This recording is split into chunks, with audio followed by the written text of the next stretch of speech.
Mengenal buku Ester. Ester adalah buku kedua dalam Alkitab yang menggunakan nama wanita. Ester adalah wanita Yahudi. Dia adalah tokoh utama buku ini yang kemungkinan ditulis oleh Mordekai, sepupu Ester. Sewaktu orang tua Ester meninggal, Mordekailah yang merawatnya.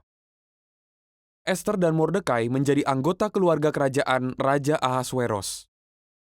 Istana raja ada di kota Shushan. Kota ini terletak di pusat kerajaan Persia. Wilayah kerajaan itu terbentang dari India sampai Ethiopia. Buku Ester mencatat peristiwa yang terjadi mulai 493 sebelum Masehi.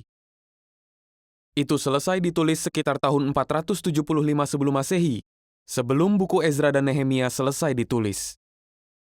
Pada zaman Ester, sebagian kecil orang Yahudi sudah kembali ke Yerusalem untuk membangun kembali bait, tapi yang lainnya masih tinggal di wilayah kerajaan Persia. Buku Ester terdiri dari 10 pasal.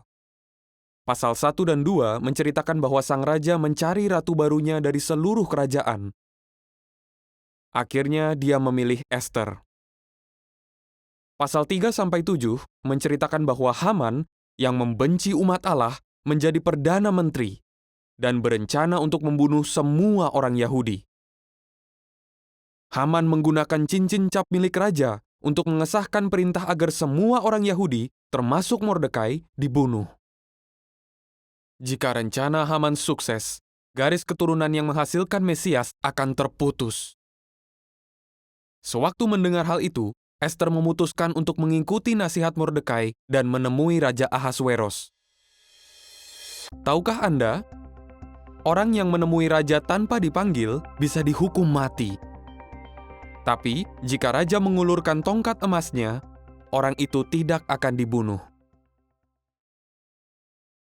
Ester dengan berani menemui sang raja dan menceritakan rencana jahat itu. Saat mendengarnya, raja sangat marah dan memerintahkan agar Haman dibunuh. Di pasal 8-10 diceritakan bahwa Mordekai diangkat menjadi perdana menteri menggantikan Haman. Ester dan Mordekai menetapkan perintah baru, disahkan dengan cincin cap milik raja, yang mengizinkan orang Yahudi untuk membela diri jika diserang. Perintah ini dikirimkan ke seluruh kerajaan. Yehua menyelamatkan orang Yahudi dan melindungi garis keturunan yang akan menghasilkan Mesias. Sewaktu membaca buku ini, perhatikan bagaimana Mordekai dan Ester memanfaatkan hukum Persia untuk melindungi orang Yahudi. Bagaimana Yehua selalu bisa menyelamatkan umatnya. Dan bagaimana Ester yang masih muda berani mempertaruhkan nyawanya untuk melindungi umat Allah dan garis keturunan Mesias.